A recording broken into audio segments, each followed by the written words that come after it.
La vieillesse et la jeunesse font partie d'un tout, le cycle de la vie. Vouloir absolument les dissocier n'a pas de sens. Aux États-Unis, dans la ville de Seattle, cette frontière entre le début et la fin de vie a été abolie. Comment? En ouvrant une école maternelle au sein même d'une maison de retraite, une très belle idée, n'est-ce pas? Regardez, c'est au Providence Mount Saint-Vincent qu'a eu lieu cette initiative. Là, résident 400 personnes âgées au milieu de toute une kyrielle d'enfants âgés de 3, 4 et 5 ans. Un film, réalisé pour rechercher des financements, montre le quotidien de ces très vieilles et très jeunes personnes. Il met en lumière ce qu'il y a de merveilleux quand les deux extrêmes de la vie se côtoient quotidiennement. Regardez la bande-annonce qui met en avant ce concept émouvant. Cette initiative ne comporte que des avantages, aussi bien pour les enfants que pour les personnes âgées. Les enfants donnent beaucoup de joie et de bonheur aux plus vieux.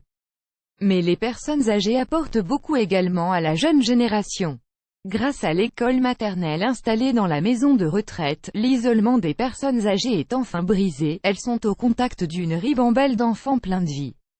Des cris, des rires, des pleurs animent la maison de retraite. Les enfants sont avides d'histoire. Ils aiment parler et écouter, raconter et échanger avec les retraités, spontanément et simplement.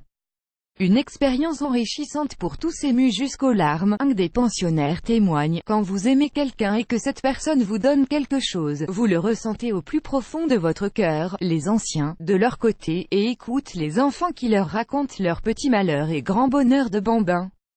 Les personnes âgées les conseillent, donnent leur avis, leur font des remarques. Les enfants bénéficient chaque jour d'un trésor inestimable, la sagesse, l'expérience, les savoirs des anciens. Ils ont tant à apprendre et ces personnes âgées tant à transmettre, d'autant plus qu'ils ont du temps et de la motivation pour le faire. Chacun s'enrichit au contact de l'autre et c'est la société entière qui en ressort plus forte. Avec l'allongement de la durée de vie, chacun d'entre nous peut se retrouver dans la situation d'un de ces retraités. Vieillir sans craindre la solitude et le sentiment d'inutilité, n'est-ce pas ce que chacun espère? Si la perspective de vieillir était aussi porteuse de valeurs positives, notre vie actuelle ne serait-elle pas plus légère? À la recherche de la jeunesse éternelle, nos sociétés modernes relèguent la vieillesse derrière des murs pour ne pas la voir. Elles espèrent ainsi fuir la mort. C'est évidemment une ineptie. Mais il n'est jamais trop tard pour bien faire et vivre tous ensemble, jeunes et vieux, les uns avec les autres.